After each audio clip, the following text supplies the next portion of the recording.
Let's turn our attention to my next guest now, Sir Iain Duncan Smith, former Conservative Party leader, still Tory MP, of course. So, Iain, I gather you were listening to my conversation with our caller Charlotte, who, to be fair on this issue, one of the few people we speak to on this issue who isn't a Johnny-come-lately to this topic, who suddenly cares desperately about the Palestinian people when they couldn't put Gaza on a map 2 months ago. But what do you make of where we are with Hamas and the ceasefire that was offered, that has been accepted, but isn't the ceasefire that Israel thought they discussed in Cairo? Where do you stand on all of this? Well, first of all, I fully respect your previous caller's right to protest. I fully respect that she has an opinion about this and has been somebody who clearly takes issue on a number of areas of awful government, etc., and problems. So I have respect for anybody that's consistent on this. The only question, a couple of questions I would have posed, which never get answered, which is the amount of money that Hamas has had over the years that it seized control of Gaza.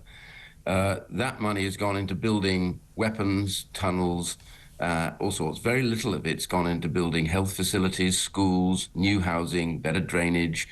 All of that money that's been given by the UN, by countries like America, etc., and the UK, has been, and Iran, of course, has put money into mostly weapons and the ability to strike at Israel. Yeah. And you were right to raise the point that Hamas really is about the destruction of Israel. So I fully understand the terrible deaths of civilians, etc., who live in Gaza and are themselves prisoners in a way of Hamas because they dare not open their mouths. So through a rounded debate, it's very important to recognise that Hamas is the problem here, because even the Palestinians in the West Bank have real concerns about Hamas and their objectives. So they're not shared by an awful lot of Palestinians. So it's tragic, really, from the attack back in October. They knew very well what would happen next, and I think that was quite deliberate. I think Iran was up to the eyeballs in that, obviously wanting to shift attention away from Ukraine and Russia. So our big problem is Iran, who completely push extremism into these areas with money and with weapons. Yeah, indeed, it is fascinating. Well, we'll wait and see what happens, developments there. But a Hamas ceasefire that doesn't actually involve handing back all of the hostages or Hamas leaving Gaza, being ousted from Gaza, still, by the way, in there, hiding out in the city of Rafah, where we know the Israeli forces have now gone in. That is, do you think that is it reasonable for the Israelis that is untenable for them? Well, I'm not going to get into the middle of what is right or wrong for Israel to decide on, because that's for them and their public. The public wants the hostages back.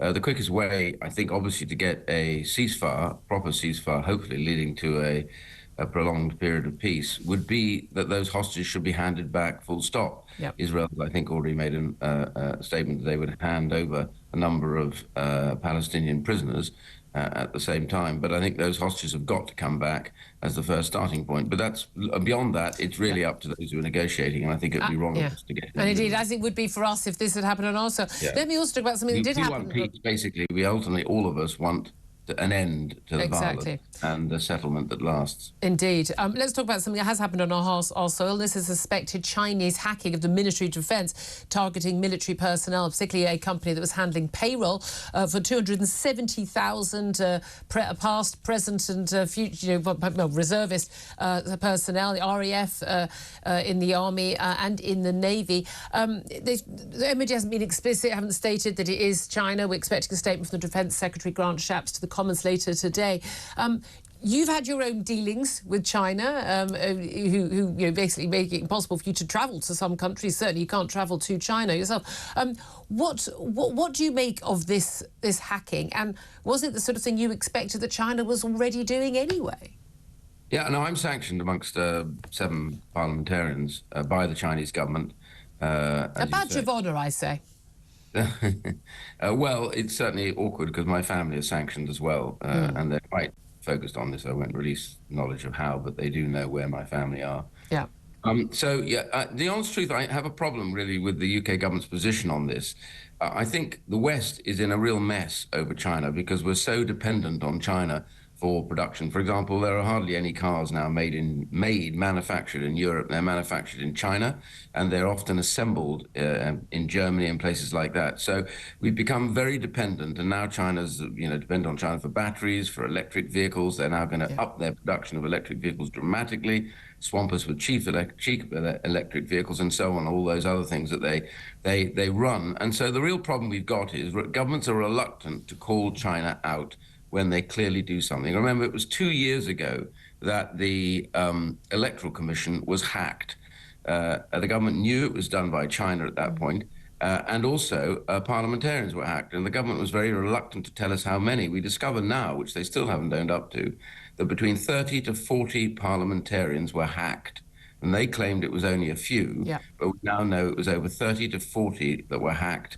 And that was never owned up to until about 4 weeks ago. Is that partly, you think, the government, they don't want to take action? You said it's very different from Russia, isn't it? Because, we weren't as reliant. We don't have as much trade with Russia. We, in particular, in the UK, weren't reliant on Russia for our gas and oil. One of the reasons why Germany didn't act sooner over Ukraine was because they were reliant. Is it because we are so economically entwined with China? It's just kind of a bit too difficult? I think the pressure comes back from the Treasury, probably the business department as well, and certainly the Foreign Office, which is, let's not overreact to this. So the result is, when the crackdown in Hong Kong took place, and after all, remember, we were the signatory to the Sino-British Agreement, they've trashed it with the security laws. They've been arresting democracy campaigners in China and putting them inside, torturing them, etc.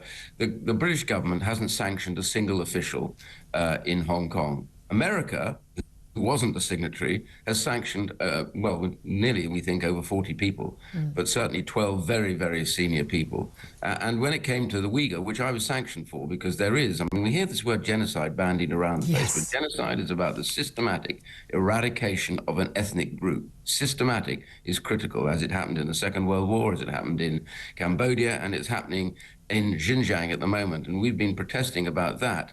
And the government sanctioned finally 3 very lowly officials. America has sanctioned 12 very, very senior officials, right the way up close to. We're just happy to close our eyes when it affects our other national interests, which I have a funny feeling it's going to affect all our national interests in coming years, given that China has quite clearly now put its economy on a war footing, building up their military, buying up billions and billions in gold. I mean, it's quite obvious there is going to be an attack on Taiwan.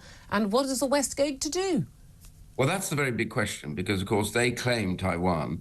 Taiwan, by the way, produces certainly over 50% of the advanced microchips. So if Taiwan was to go down with, I think the latest quote is nearly £2 trillion worth of damage to the global economy, immediate shock effect.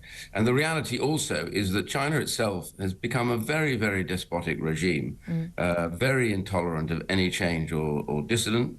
And the result of that is not just the Uyghur, but everybody. And meanwhile, Xi Jinping is on a European tour, being feted and having the red carpet rolled out. So, Iain, we'll have to leave it. I've got many more things I want to talk to you about. We'll have to get you on again soon. So, Iain Duncan Smith, thank you very much indeed for joining us.